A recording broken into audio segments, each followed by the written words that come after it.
Hello, Luna Little Tarot မှာပြန်လည်ကြိုဆိုပါရစေ။ဒီနေ့လုပ်ပေးထားတဲ့ Pick a Crystal Reading လေးကကိုယ့်ရဲ့အခြေရေးကိုယ့်ရဲ့ love life မှာဘာဆက်ဖြစ်လာနိုင်လဲဆိုတဲ့ဟာကိုကြည့်ပေးထားရပေါ့နော်။ relationship ရှိတဲ့သူတွေပဲဖြစ်ဖြစ် single တွေပဲဖြစ်ဖြစ် situation ရှိတဲ့ပိတ်မိနေတဲ့သူတွေပဲဖြစ်ဖြစ်ပေါ့နော်။အဲ့လိုမျိုးလူတွေအတွက်အကုန်လုံးအတွက်ပေါ့နော်အကျုံးဝင်ပါတယ်ဆိုတော့ကိုနှစ်သက်တဲ့ crystal လေးတစ်ခုကိုရွေးပြီးတော့ reading လေးကိုစလိုက်ကြအောင်နော်ဒီ crystal လေးကိုရွေးချယ်ထားတဲ့ single လေးတွေအနေနဲ့တချို့လူတွေပေါ့နော်တချို့လူတွေစီမှာကိုကမကြသေးခင်ရမှာအားကိုဝမ်းနည်းစရာကောင်းတဲ့ကိစ္စတစ်ခုအသေးခွဲထားရတာမျိုးပဲဖြစ်ဖြစ်အဲ့လိုမျိုးကြုံတွေ့ရတဲ့သူတချို့လည်းပါမယ်ပေါ့နော် I'm very sorry for that and ဆိုတော့ကိုယ့်ရဲ့ love life မှာဘာဆက်ဖြစ်လာမလဲဆိုရဲမိန်းခွန်းအတွက်ကတော့ကိုကတစ်ချိန်အကြာကြီးစောင့်နေခဲ့ရတဲ့လူဒါမှမဟုတ်လို့ရှိရင်ကိုက single ဖြစ်နေကြပြီးငါလည်းရည်စားထားခြင်းနဲ့ relationship တစ်ခုတည်းကိုရောက်ချင်တယ်ဆိုပြီးတွေးနေတဲ့လူတွေအတွက်ကိုတွေ့ရတော့မယ်ပေါ့နော်အဲ့ relationshipထဲဝင်မှုအတွက်လည်းလူတွေ့ရတော့မယ်ဆိုတာလေးမြင်ရတယ်ကိုအချိန်အကြာကြီးစောင့်စားပြီး oh my god finally သူရောက်လာပြီအဲ့လိုမျိုးပေါ့နော်ဆိုတော့ဒီနေရာမှာကကိုစီကိုရောက်လာဖို့လုံးဝနီးကပ်နေပြီကွာဒါပေမဲ့ကိုကအဲ့ relationship ထဲကိုမဝင်ခင်တန်းပြီးတော့ yes ဆိုပြီးမပြောလိုက်ခင်ကိုစီကိုလာပြီးတော့ approach လုပ်တဲ့လူကိုအရင်ဆုံးလေ့လာပေါ့နော်သူနဲ့တခြားစကားပြောကြည့်ချက်ချင်းတမ်းမျိုး yes ဆိုတာမျိုးမဟုတ်ဘဲနဲ့ तू ကဘယ်လိုလူမျိုးလဲကိုလိုချင်တဲ့ relationship မျိုးပေးနိုင်မှာလားတချို့ရေရှည်တွဲချင်တဲ့သူတွေဆိုလို့ရှိရင်လည်း तू ကငါရေရှည်တွဲဖို့အဆင်ပြေလောက်မဲ့လူမျိုးသိကြလားသူသဘောကျတဲ့အရာတွေထဲမှာ तू လုံးနေကြအရာတွေထဲမှာကိုမကြိုက်တဲ့ကိုလက်ခံလို့မရတဲ့အရာမျိုးပါနေလားအဲ့လိုမျိုးလေးသိချလေ့လာပေါ့နော်အဲ့လိုမျိုးဘယ်လိုပြောရမလဲ talking stage ကြားရဲဆိုတာတကယ်တော့ဘာမှမဖြစ်ဘူးကွာတည်ရမလားကိုကအချိန်ယူပြီးတော့လေ့လာလေနောက်ကိုနဲ့တွဲမယ်ဆိုလို့ရှိရင်ပို့ပြီးတော့ဖြောင်ပြူးလေပဲဆိုတော့ခါကြတော့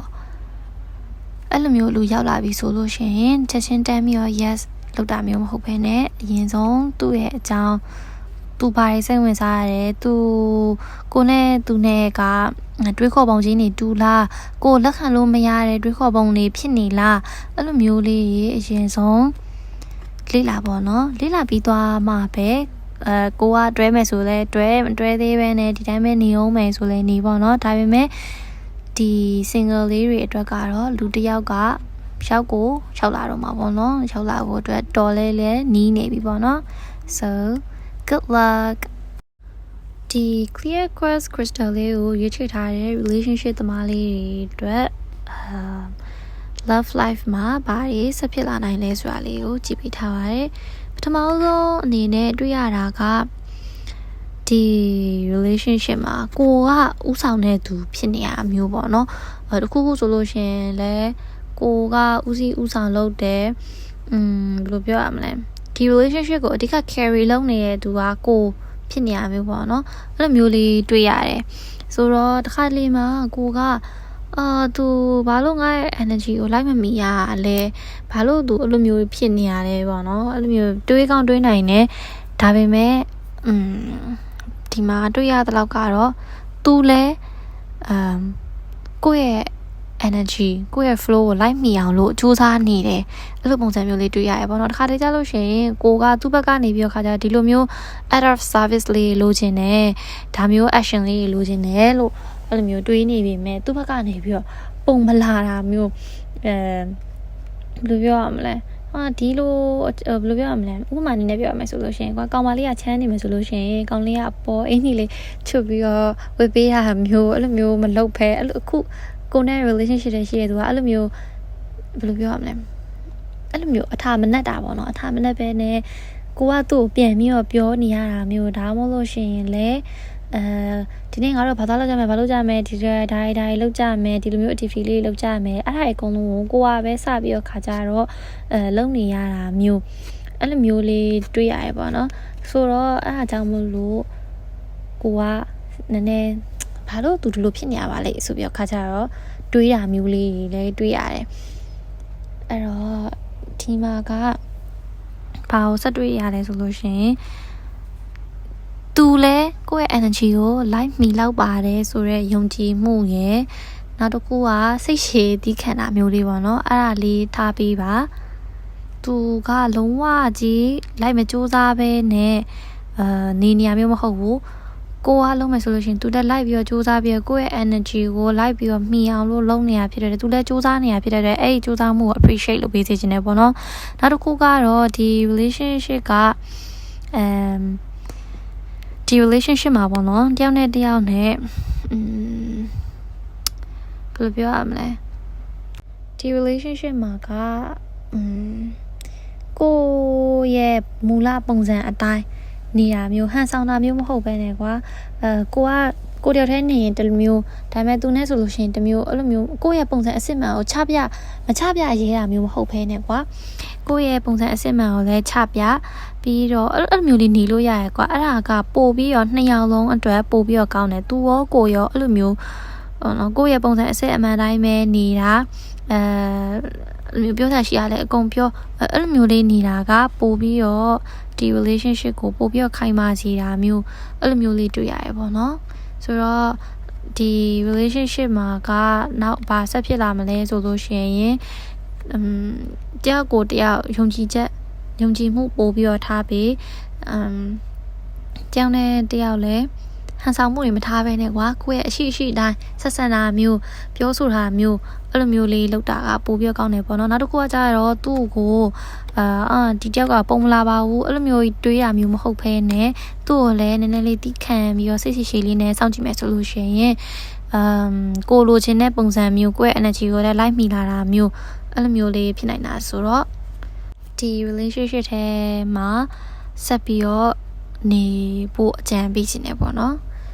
ဆိုတော့ relationship သမားလေးတွေအတွက် reading ကတော့ဒီလောက်ပါပဲเนาะအားလုံးပဲအဆင်ပြေပါသေးရှင်ဒီ crystal လေးကိုရွေးချယ်ထားတဲ့ situationship သမားတွေပေါ့เนาะ situationship ထဲမှာပိတ်မိနေတဲ့လူတွေအတွက်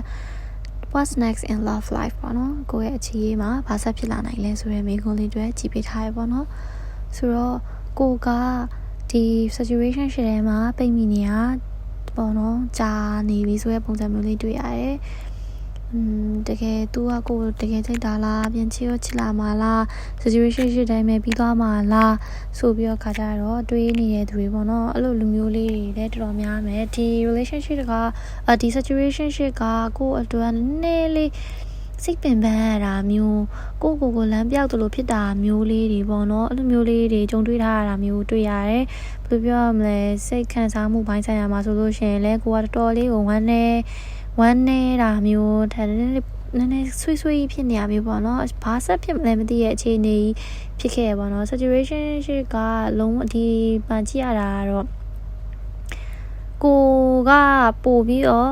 မျောမှန်းထားမိရဲ့ပုံစံမျိုးတွေ့ရတယ်ဆိုတော့နောက်ဆုံးမှာဒီဘာဆက်ဖြစ်မလဲဆိုလို့ရှိရင်တော့ကိုဒီ situation ရှိတဲ့ကနေပြီးတော့ခါကြတော့ထွက်ရတော့မယ်ပေါ့နော်ထွက်ရတော့မယ်အခြေအနေတစ်ခုရောက်လာလိမ့်မယ်တကယ်ကိုဒီထဲမှာပိတ်မိနေတဲ့အခြေအနေကြီးကပြီးဆုံးတော့မှာကိုပြန်ရှာမဲ့ journey စတာမျိုးဖြစ်ပေါ့နော်ဘယ်လိုပြောရမလဲဒီ situation ရှိတီတစ်ခုလုံး end ဖြစ်သွားဒီလူနဲ့ဒီ situation ရှိကလုံးဝ end ဖြစ်သွားတာမျိုးပေါ့နော်လုံးဝပြီးဆုံးသွားမှာမျိုးကို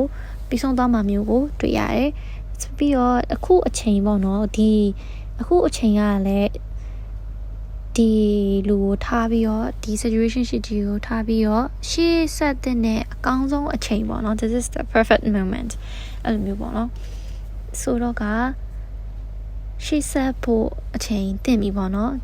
သူကစပြီးတော့အဆုံးသတ်တာမျိုးမဟုတ်ရင်တော့ကိုယ့်ဘက်ကစပြီးတော့အဆုံးသတ်ပြီးတော့ခါကြတော့တခြားကိုအတွက်ဆင်ပြေတဲ့ဟာမျိုးကိုပြန်ရှာတာမျိုးအဲ့လိုမျိုးလေးလုပ်တဲ့အချိန်ပေါ့နော်နောက်တစ်ခုကကြတော့ကိုကနောက်ပိုင်းမှာဒီ situation ရှိထဲမှာရခဲ့တဲ့ trauma ပဲဖြစ်ဝမ်းနည်းစရာခံစားချက်တွေပဲဖြစ်အဲ့ဒါတွေကိုဘယ်လိုပြောမလဲအကြာကြီးစုပ်ကင်တာတဲ့ release လုပ်လိုက်ပြီးတော့ healing လောက်တာမျိုးဖြစ်ပေါ့နော်အဲ့လိုမျိုးလုပ်ပေါ့နော်အတိတ်ကဘလို့ပဲကြုံတွေ့ရပေါ့နော်ဒါကိုတွေ့ရမယ့်နောက်အနာဂတ်မှာဒီအတိတ်ကနာကျင်စရာတွေကိုတည်ပိုးမလာနဲ့ပေါ့နော်ဘယ်လိုပြောမလဲဒါသင်ခန်းစာယူရဲလို့ပဲသဘောထားရတယ်ထားဒါမှမဟုတ်ရှင်နဲ့ခွန်းလွတ်လိုက်တာမျိုးဖြစ်ပေါ့နော်အဲ့လိုမျိုးလေးလုပ်ပြီးတော့ခါကြတော့ကိုယ့်ရဲ့ပစ္စုပန်မှာဒါမှမဟုတ်ရှင်ရဲ့ future မှာပို့ပြီးတော့ကောင်းမွန်တဲ့ love life ထဲက experience တွေကိုပို့ပြီးတော့ enjoy ဖြစ်ပေါ့နော်အဲ့လိုမျိုး message လေးရပါတယ်ဆိုတော့ visionary message လေးကိုရလိမ့်မယ်လို့မျှော်လင့်ပါတယ်နော်ဒီ Rose Crystal လေးကိုရွေးချယ်ထားတဲ့ single လေးတွေအတွက်ပေါ့နော် reading လေးဖြစ်ပါတယ်what's next in love life ပေါ့နော်ဆိုတော့ဒီထဲက single လေးတွေအနေနဲ့ကိုက relationship တစ်ခုကိုဘယ်လိုပြောမလဲ positive mindset နေနဲ့စောင့်နေရမျိုးလေးကိုတွေ့ရတယ်ငါစီကိုလည်းချိန်ကြလို့ရှိရင်ဒါမျိုးလေးလာရင်ကောင်းပါပဲအဲ့လိုမျိုးလေးပေါ့နော်ဆိုတော့ကကိုယ့်ရဲ့အခြေရေးမှာဘာဆက်ဖြစ်လာနိုင်မလဲဆိုလို့ရှိရင်ကိုကရေးစားရမလားဒါမှ relationship တစ်ခုထဲမှာရောက်တော့မှာလားဆိုတဲ့မိကုန်းအတွက်ကတော့ကိုအားလည်းရထွက်တဲ့အချိန်မှာဒါမှမဟုတ်ခီးသွားတဲ့အချိန်အားလည်းရခီးသွားတဲ့အချိန်မျိုးမှာဒါခီးမသွားရင်တော့ပန်းချံတနေရာသွားရင်းနဲ့ကိုရှာနေတဲ့လူကိုတွေ့တာကိုသဘောကျတဲ့ပုံစံလူမျိုးကိုတွေ့တာမျိုးဖြစ်တတ်တယ်ဒါပေမဲ့ဒီမှာကဒီ single လေးတွေကိုအထူးအခြေရေးမှာလုံးဝ block ဖြစ်နေစေတဲ့အရာတစ်ခုကိုတွေ့ရတယ်ပေါ့နော်အဲ့ဒါဘာလဲဆိုတော့ကိုယ့်ရဲ့ family trauma တွေကြောင့်များလားဒါမှမဟုတ်လို့ရှိရင်ကိုယ့်ရဲ့ past trauma တွေကြောင့်များလားဒါမှမဟုတ်လို့ရှိရင်ကိုကတော့ဒီမှာအဓိကမြင်ရတာကကိုယ့်ရဲ့ family issues တွေမိသားစုရေးအဆင်မပြေတာမိသားစုအတွင်းရေးအဆင်မပြေတာမျိုးတွေအဲ့လိုမျိုးတွေကြောင့်မလို့ကိုယ့်ရဲ့ love life ကကိုစိတ်ရှိတဲ့အတိုင်းရှေ့ဆက်လို့မရတာမျိုး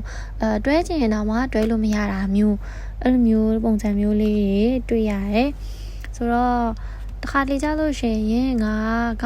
ဒီလိုမျိုးသူများရဲ့လူမျိုးကောင်းမွန်တဲ့အခြေအနေတစ်ခုကိုပိုင်ဆိုင်ရပါမလားဆိုပြီးတော့ခါကြတော့တွေ့တဲ့လူမျိုးလေးတွေပါနေအောင်လဲတွေ့ရတယ်ဒီတဲကတော်တော်များများကAquarius Gemini Scorpio အဲ့လိုမျိုးအဲ့ဆိုင်လေးကိုအဓိကတွေ့ရတယ်ပေါ့နော်ဒါကတော့ဘယ်လိုပြောရမလဲဒါကတော့ general အရာပေါ့နော်ဆိုတော့ကမကြခင်မှာအဲ့ဒီကိုပြန်ပြီး healing လုပ်ရမယ်ကိုကဒီလိုမျိုးချစ်ရင်းနဲ့တွေ့ဖို့လဲထိုက်တန်နေဆိုတာမျိုးကိုယ်တိုင်ကလက်ခံလာမျိုးအဲ့လိုမျိုးပေါ့နော်အဲ့လိုမျိုးလေးနောက်မကြခင်မှာပေါ့နော် near future မှာဖြစ်နောက်အခြေအနေတစ်ခုခုမှာဖြစ်ကိုကအဲ့ဒါလေးကိုလက်ခံနိုင်ဖို့အရေးကြီးရဲ့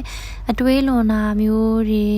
ငါတလုံးဒီလိုမျိုးအခြေမျိုးမရနိုင်တော့ဖိုးများလားဆိုပြီးတော့ပေါ့နော်အတွေးလွန်တာမျိုးလေးတွေမလုပ်ဘဲနဲ့ဘယ်လိုပြောရမလဲကိုလည်းဒီလိုအခြေမျိုးနဲ့ထိုက်တန်နေဆိုတဲ့ mindset မျိုးလေးတွေသွင်းနိုင်လိမ့်မယ်ပေါ့နော်ဆိုတော့အဲ့လိုမျိုးသွင်းနိုင်ပြီဆိုလို့ရှိရင်တော့ကိုအတွက်နေ့ရက်တည်းကပို့ပြီးတော့ပျော်စရာကောင်းလာတာမျိုးကိုယ်တိုင်လည်းပို့ပြီးတော့ပျော်ရွှင်လာတာမျိုးဖြစ်နိုင်တယ်အဲ့တော့ကိုက relationship တစ်ခုတည်းဝင်ကျင်နေရဒါမှမဟုတ်ရှင်လည်းလူတစ်ယောက်နဲ့တွေ့ကျင်တယ်ဆိုတာမျိုးအဲ့လိုမျိုးရှိမယ်ဆိုလို့ရှိရင်တော့ vacation သွားရင်းနဲ့ပဲဖြစ်ဖြစ်အားလည်းအပြင်သွားတာရှောက်လဲတာမျိုးပဲဖြစ်ဖြစ်အဲ့လိုမျိုးသွားရင်းနဲ့အဲ့လိုလူမျိုးကိုစိတ်ဝင်စားမဲ့လူတစ်ယောက်နဲ့တွေ့ရတာမျိုးလေးဖြစ်နိုင်နေပေါ့နော်ဆိုတော့ single လေးတွေအနေနဲ့ပြောချင်တဲ့ message လေးကိုရလိမ့်မယ်လို့မျှော်လင့်ပါတယ်နော်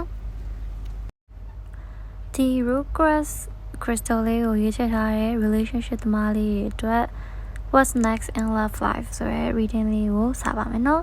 ဆိုတော့ဒီမှာပထမဆုံးတွေ့ရတာကကိုနဲ့သူနဲ့ကlong distance relationship ရှိတာမျိုးဒါမှမဟုတ်ရှင်လည်းတခြား relationship တွေလိုမျိုးတခြားသူတွေလိုမျိုးပေါ့တော့တအားနီးကပ်နေရမျိုးမဟုတ်ဘဲနဲ့သူကလည်းသူလုပ်တဲ့အရာတွေသူလုပ်နေရယ်ကိုကလည်းကိုလုပ်တဲ့နေအရာတွေကိုလုပ်နေလိုအပ်ရင်ပြောတယ်မလိုအပ်ရင်မပြောဘူးနည်းနည်းလေးဘယ်လိုပြောရမလဲ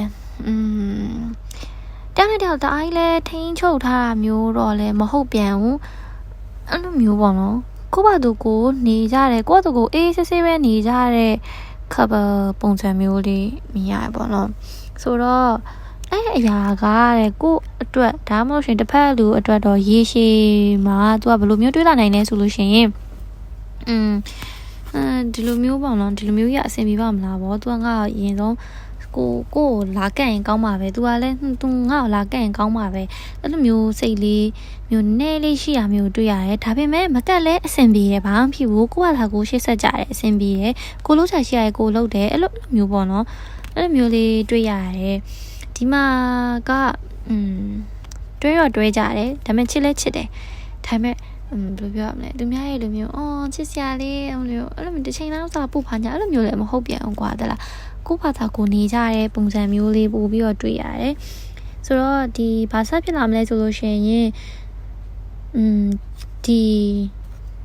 ဒီ relationship ကို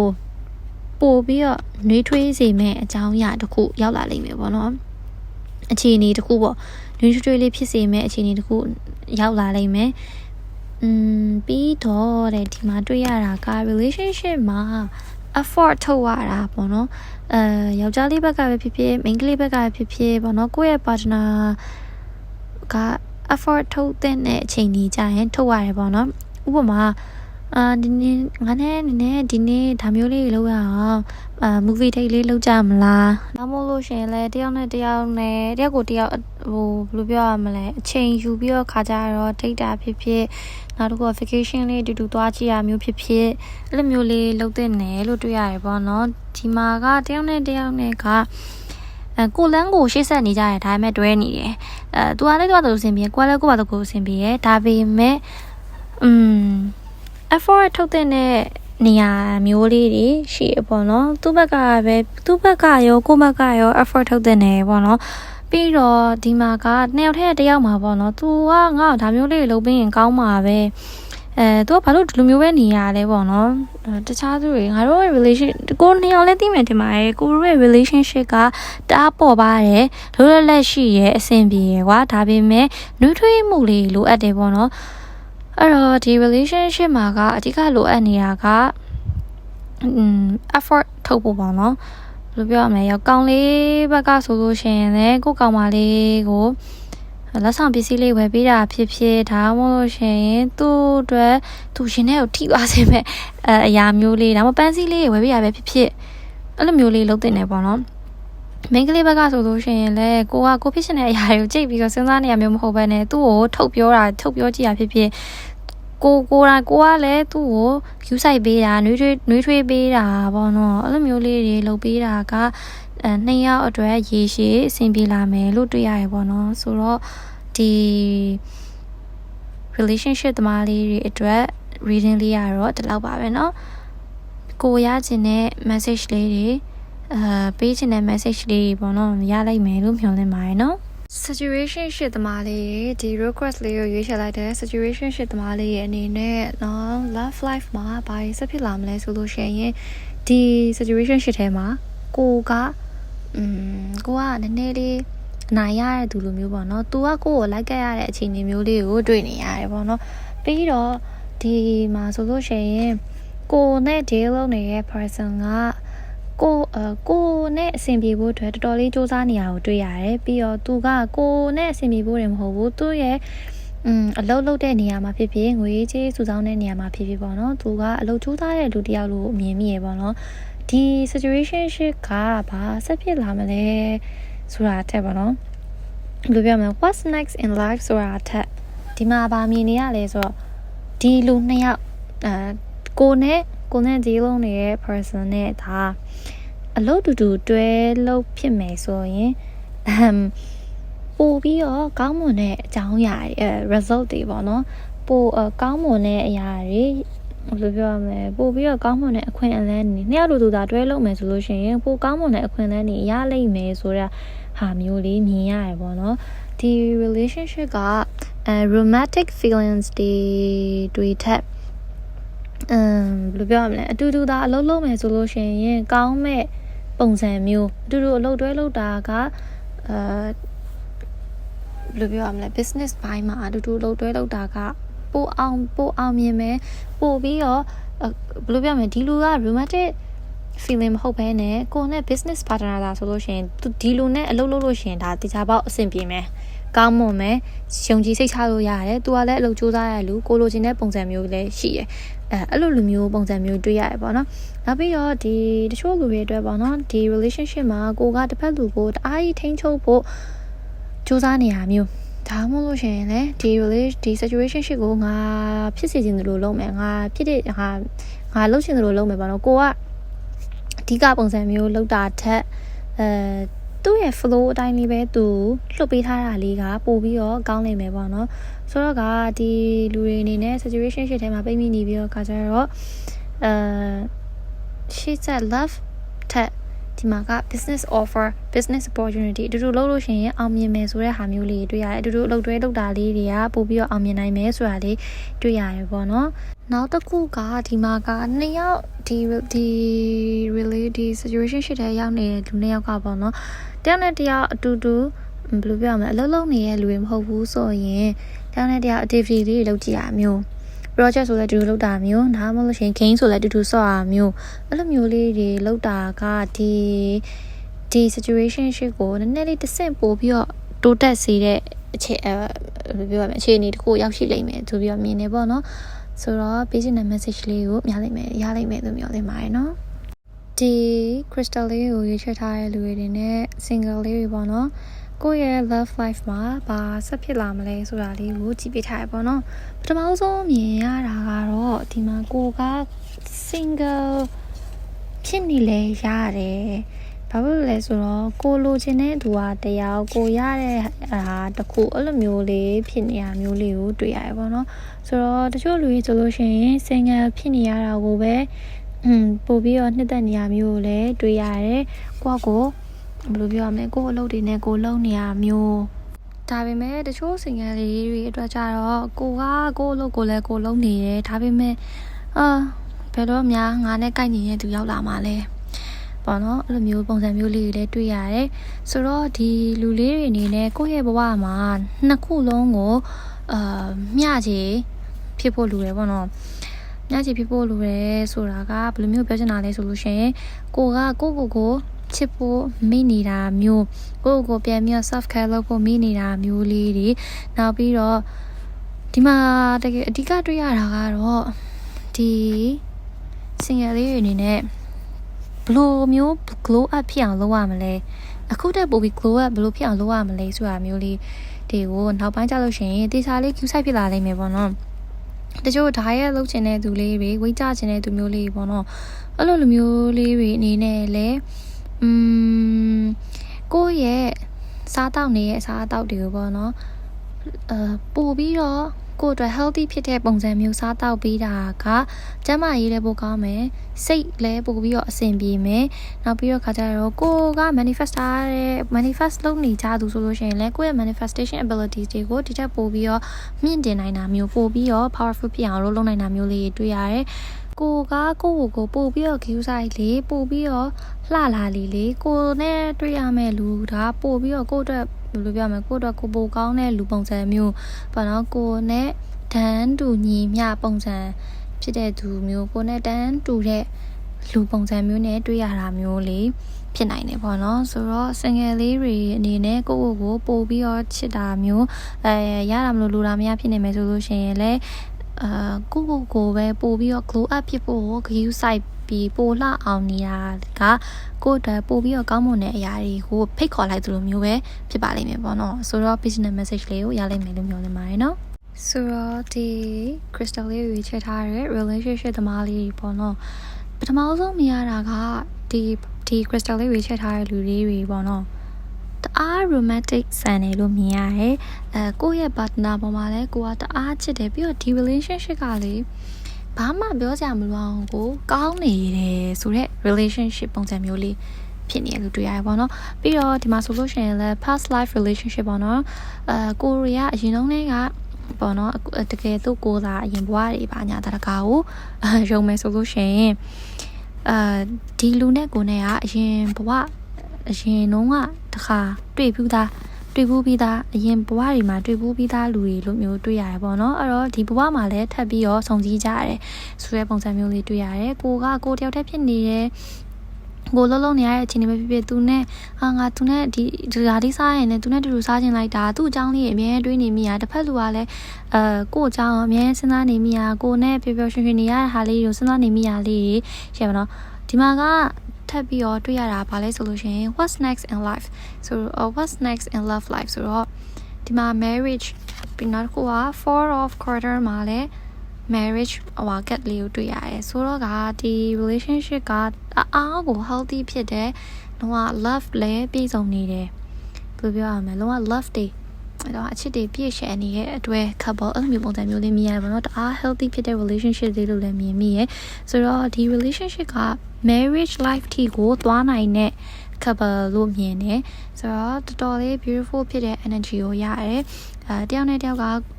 တကယ်လဲချစ်ကြရတယ်တယောက်ကိုတယောက်အမြဲလဲလွမ်းတယ်အတူတူမရှိနေလွမ်းတယ်အတူတူရှိရင်လဲလုံးဝပျော်ရွှင်စရာလေးတွေလုပ်ဖြစ်တယ်เนาะပြဿနာလေးတွေအသေးမရှိသလောက်ကိုပဲချစ်ကြရလို့မြင်တယ်နောက်တစ်ခုကကြတော့နှစ်ယောက်တည်းတယောက်ကိုကဖြစ်မှန်တယ်ဒီဘာကိုရွေးချယ်တဲ့သူကတအား romantic ဆန္ဒမျိုးအဲ့လိုမျိုးပုံစံလေးကိုတွေ့ရတယ်ပေါ့နော်ဆိုတော့ရှေ့လျှောက်မှာလည်းဆက်ပြီးတော့ဒီလိုမျိုးလေးပဲ healthy ဖြစ်နေပျော်ပျော်ရွှင်ရွှင်လေးဖြစ်ရမယ် relationship လေးမလို့ကိုစားလဲပြောပါတယ်ဆိုတော့ business message လေးကိုရလိုက်မယ်လို့ပြောလင်ပါတယ်နော်ဆိုတော့ဒီ crystal လေးကိုရွေးချယ်ထားတဲ့လူလေးတွေအနေနဲ့situation ရှိတဲ့ရောက်နေတဲ့လူလေးပေါ့နော် what's next in love life ပေါ့နော်ဆိုတော့ဒီမှာတွေ့ရတာကသူနဲ့ကိုနဲ့ကရှေ့လည်းမဆက်ဘူးနောက်လည်းမဆုပ်ဘူးနောက်ဆုပ်ဖို့စိတ်ကူးလည်းမရှိဘူးဒီ situation ရှိတဲ့နဲ့ထွက်ဖို့လည်းစိတ်ကူးမရှိတဲ့ပုံစံမျိုးလေးကိုတွေ့ရတယ်ပြီးတော့ကိုယ့်ရဲ့အကြောင်းကိုသူများတွေကလည်းစောင့်ကြည့်နေရမျိုးလေးတွေတွေ့ရတယ်ဒီလူက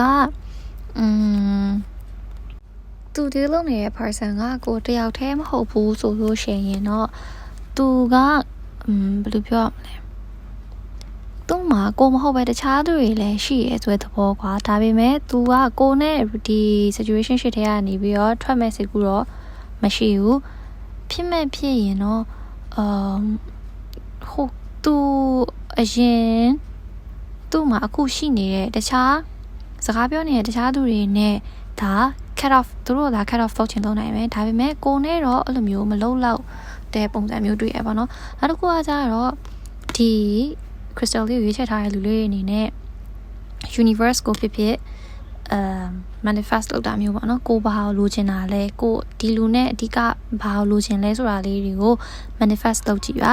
ပြီးတော့တခြားသူတွေကိုလည်းကိုကတော့ဒီလူနဲ့ဘလို့ဖြစ်ချင်တာဘလို့မျိုးဖြစ်ချင်တာဆိုတာလေးပြောပေးပေါ့နော်နောက်တစ်ခုကဒီမှာကတွေ့ရတာကflirt လုပ်ပေါ့နော်သူနဲ့ပို့ပြီးတော့ပေါ့နော်နှစ်ယောက်ကြားထဲမှာ sparkly တွေရအောင်လို့ပဲဖြစ်ပေါ့နော်အဲ့မျိုး flirting လုပ်တာပဲဖြစ်သူနဲ့ကိုရဲ့အခြေအနေလေးနည်းနည်းလေးတိုးတက်လာအောင်ပေါ့နော်ဆိုတော့ဒီ situation ရှိသမားလေးတွေအနေနဲ့ဆက်ပြီးတော့ဗာဆက်ကြုံတွေ့ရမလဲဆိုလို့ရှိရင်ကိုနဲ့ပြောနေတဲ့လူကကိုနဲ့ပဲဆက်ပြီးတော့ဒီ situation ရှိတဲ့မှာရှိနေအောင်မယ်ကိုအနေနဲ့ကိုလိုချင်တဲ့အရာကိုuniverse ကိုပြောတာဖြစ် manifest လုပ်တာဖြစ်ကိုကြိုက်လို့လို့ပေါ့နော်ပြီးတော့ခါကျကိုကတော့ဒီလိုနဲ့ဒီလိုမျိုးဖြစ်ချင်တာဆိုပြီးတော့ကိုတငယ်ချင်းအပေါင်းအသင်းကိုလည်းပြောလို့ရတယ်လို့သူနဲ့ကိုနဲ့တည်းရဲ့ဂျားလို့လည်းပြောလို့ရတယ်ပေါ့နော် maybe အဲ့လူကနေဒီစင်းမှာကိုယ့်ရဲ့သဘောထားအမှန်ဒီဟိုတယောက်ပေါ်ကိုသဘောထားရဲ့ကိုယ့်ရဲ့သဘောတရားအမှန်ကိုသွားပြီးတော့ပြောပြပေးရမျိုးလည်းဖြစ်နိုင်တယ်ပေါ့နော်ဆိုတော့ပြောပြပေးကြည့်ပါပေါ့နော်ကိုတယောက်တည်းစိတ်ထဲမှာမျိုးမထားမှမဟုတ်ဘဲနဲ့ကိုကတော့ဒီလိုနဲ့ဘယ်လိုဖြစ်ချင်တယ်relationship တိသွားချင်တယ်ဆိုလို့ရှိရင်လည်းအဲ့လိုမျိုးလေးပေါ့နော်ဒါမဟုတ်ဆိုလို့ရှိရင်ငါကတော့သူတကယ်မစိုးပါဘူးစိတ်ဝင်စားရဲကြိုက်တယ်သဘောကျရဲ